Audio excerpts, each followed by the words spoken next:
Katherine Norland. Something I want to talk about is when you become unstoppable. So in order to become unstoppable, you have to find out what is standing in your way. And one of the things that keeps us from success longer than it should is avoidance behavior. I want you guys to be able to recognize when your behavior is something you're doing because you're avoiding a task that maybe is too hard for you, or maybe you're not looking forward to, or maybe you are scared to do it. I recognized this avoidance behavior in myself many years ago. I would be in my office and I would have all these tasks to complete, and I would always save the hardest thing to do for last. But the thing is, usually the hardest thing to do was going to be the thing that was going to make the biggest difference, and it should have been something I scheduled first, not last. So when I finally got to this point on the list, I would suddenly be overcome, very tired. I would be suddenly just exhausted, and I would say to myself, you know what? I'm going to call that person, or I'm going to do that thing, but I have to take a nap first. And then you get up from the late afternoon nap, and I would say to myself, well, I'm hungry, so you know what? I'm going to get a snack first so I have the energy. I'm going to eat, then I'll do that thing. And then after I would eat, I would kind of drag it out. Then I would realize, you know what? I would say, oh, it's too late in the day. It's after business hours. I probably shouldn't make that phone call now. It's too late. I would then put it on the next day's schedule.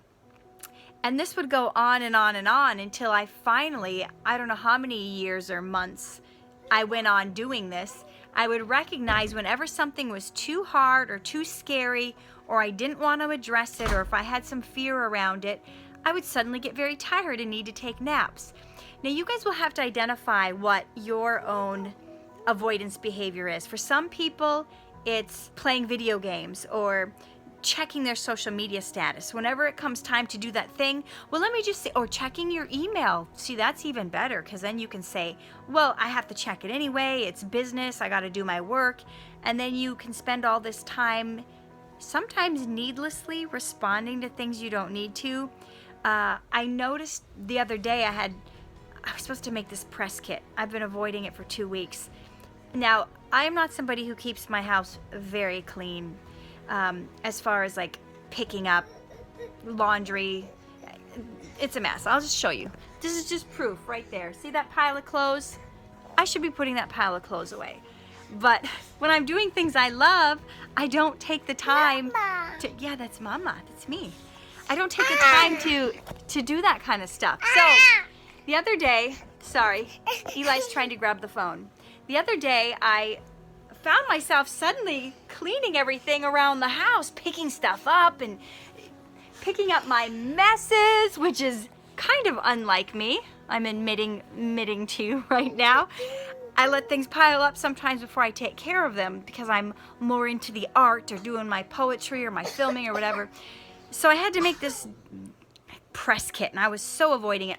When I saw myself like picking up everything around the house, I go, my new form of avoidance behavior is picking stuff up around the house, because I don't do the naps anymore because I recognized that was my avoidance behavior. Apparently I have a new one, which sounds like a good thing, and I know my husband really appreciates when I keep the house clean. So when I saw myself suddenly having the urge to clean, I knew I was avoiding something I should be doing. So I'm letting you guys know this because oftentimes you'll have to recognize in yourself, what is it that I'm doing? Sometimes you suddenly feel the urge to organize your sock drawer when you don't need to do that. You need to do that one scary thing that you're avoiding.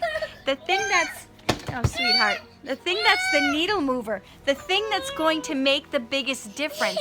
And when you consistently start doing the things that are scary to you or that you're trying to avoid, let me tell you how much better you feel when you get that taken care of, when you get it off your plate, when you get it done and it's not hanging over your head for 2 weeks like this press kit I'm supposed to do. because in the back of my head I'm thinking, I don't know what I'm doing, I'm not a graphic artist, I'm gonna put this press kit together, but it's gonna look like a 9th grade PowerPoint, and it probably will, but something completed imperfectly is still better than something not completed hanging over your head that you're suddenly doing things you wouldn't normally be doing. So that's just a little hint of something I've discovered in my life that's helped me realize when I need to do something and when I need to stop making excuses and when to push through. So try to recognize what that thing is that you use as your avoidance behavior, whether it's checking social media, playing video games, or suddenly feeling the urge to clean, and see what it's like when you push through and do that thing that you've been avoiding. All right, I need to say goodbye and put that pile of clothes away. Talk to you later. Hey there, it is Katherine Norland. I hope you enjoyed that video. And if you did, please hit the like button and subscribe to my channel. And if you guys think that this video would bless somebody else or if they need to hear it, please hit the share button. And there's a little bell button too where you can be notified whenever I have a video that comes out so you don't miss a thing. I appreciate you guys. Remember always, live true, love hard, shine bright, and I will see you in the next video.